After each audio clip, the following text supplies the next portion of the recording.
Shalom, it's Marley.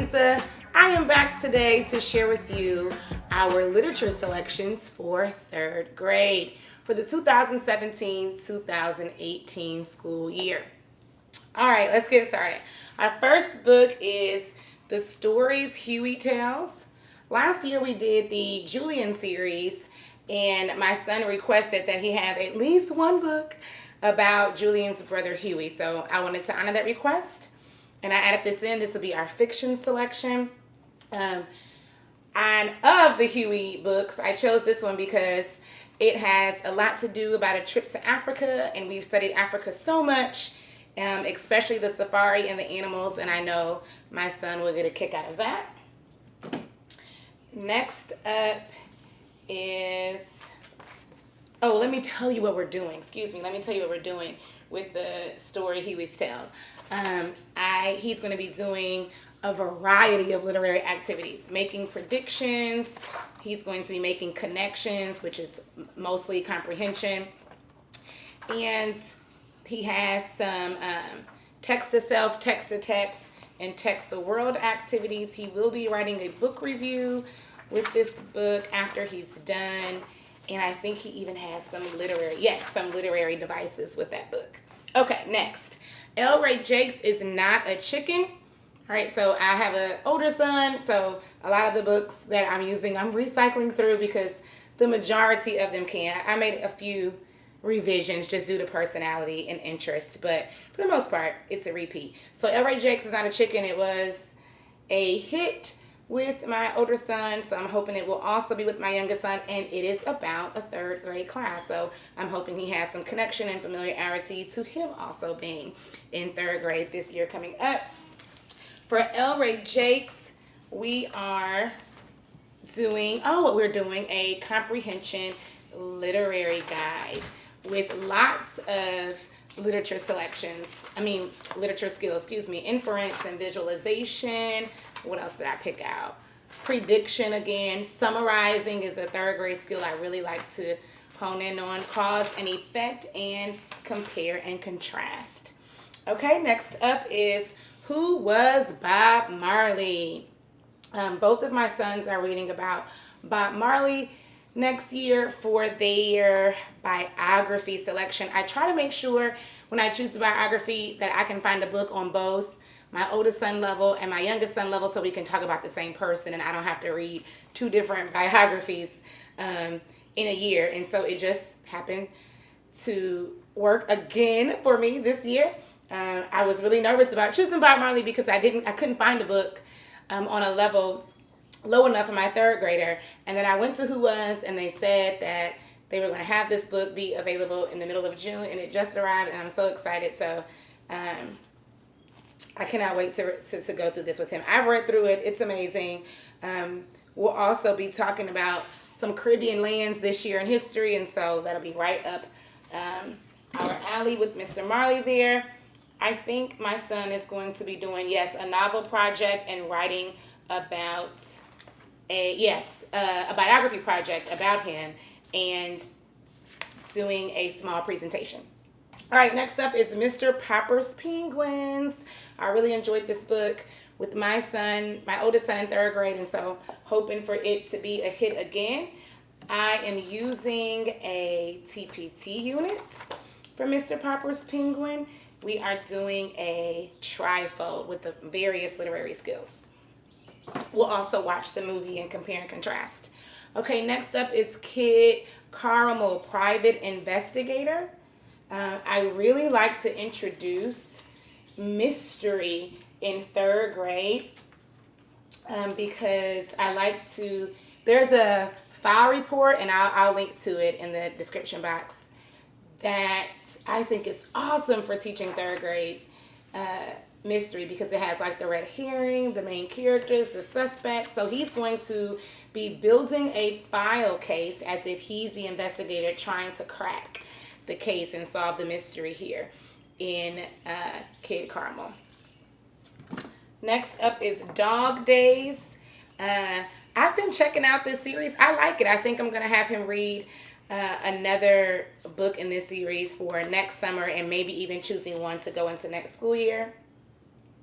But I really know that my kid will really, really, really like this book. And it's different. It's not about typical, like what boys are typically into. And so I know he'll appreciate that. So this is Dog Days. And let's see, what are we doing for Dog Days? Oh, we're learning the somebody wanted but so then method in terms of summarizing. So somebody, he'll tell me who wanted, he'll tell me what they wanted, but giving me the conflict in the story, so giving me how he resolved it, then how did the story end, how was the conflict completed. All right, so that's Dog Days. Next up is A School for Pompey Walker. I really, really, really like this book. Okay, so Pompey is born in 1830s, and he's born into slavery, and basically he comes up with a plan for another character in the book, and they put together a school. It's a really, really, really, really good book. Has themes of humanity. Obviously, if you're African American, it talks about slavery, and so you can address that. It talks about, why school is important, why education is important, obviously the ability to read and write, and how far that can take you. All right, and then for our nonfiction selections, I am going with the One Small Square series. I've done it before. I've always done it, and so I'm going to continue to do it. It's successful. My son chose the backyard, and he chose tropical rainforest. And so he is going to read these two, compare and contrast them. He will also be writing true, false quizzes for both of them, doing presentations for our family, and we will have to answer his quiz and basically rate his knowledge on this information, on his ability to write his true, false quiz, and our ability to understand it and answer as well from his presentation. All right, next up is Paddington.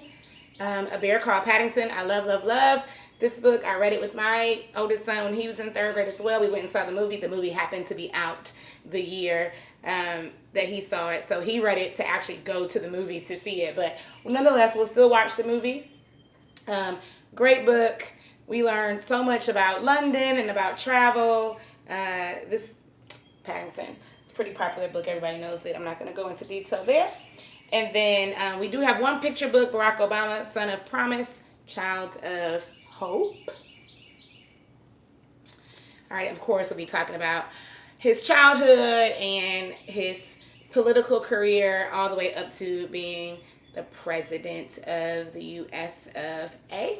And then we also have some mentions of Africa, specifically Kenya, and he will have some familiarity there. So for most of the time, I try to pair one picture book with a novel while the children are still in elementary school. And so let me reach for it. Our picture book pair for Bob Marley, I chose it to go with him, is called The Village That Vanished. But I'm going to read the back of it to you. I also try to have a Kadir Nelson illustration, illustrate a book that Kadir Nelson has illustrated, and this is one of them.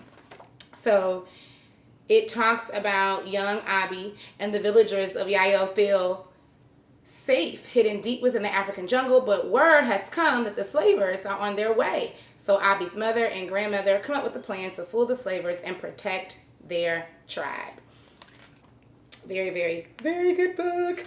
And so I am going to pair it with this, and we'll talk about how some of the things that exist in the culture in this book also has some similarities here, which also has some similarities to even the diasporans in America, and I'll make that point as well. And then his poetry selection. So pretty much when my children are in elementary school, I choose a poetry book, and we will study the poems in the book. We typically get done with the whole one. Last year we did Langston Hughes. This year we're going to do Nikki Grimes. And we are going to be studying poetry from my man Blue. My man Blue. Blue lost to one boy on the streets and is determined that this time will be different. And Damon knows that even though he's the man of the house, there's room for a little guy like Blue in his life. Someone to show him how to be his own man, someone to shoot hoops with. At the end of the day, Damon has someone standing steadfast in his corner, someone true like Blue. I love these poems and the illustrations. Look at that. So we go through. I have a template that I use where he goes through and records what he needs to record for his poetry. Basically rhyme, beat, and obviously what is the meaning of the poem, and then his interpretation. What does he think about the poem and what does he think is going on? It's pretty much what we cover in elementary poetry. All right, and then this is his African American Literature Journal that I just compiled and put together based on all the books that he is reading. Don't mind the sticky, just covering his name. And so this has all of the references and literary skills and vocabulary, everything that he'll need to read those books and complete the literary activities that I have for him. All right, if you like this video, please like, share, subscribe. And you can also check me out on my blog at www.marashali.com. Thank you. Shalom.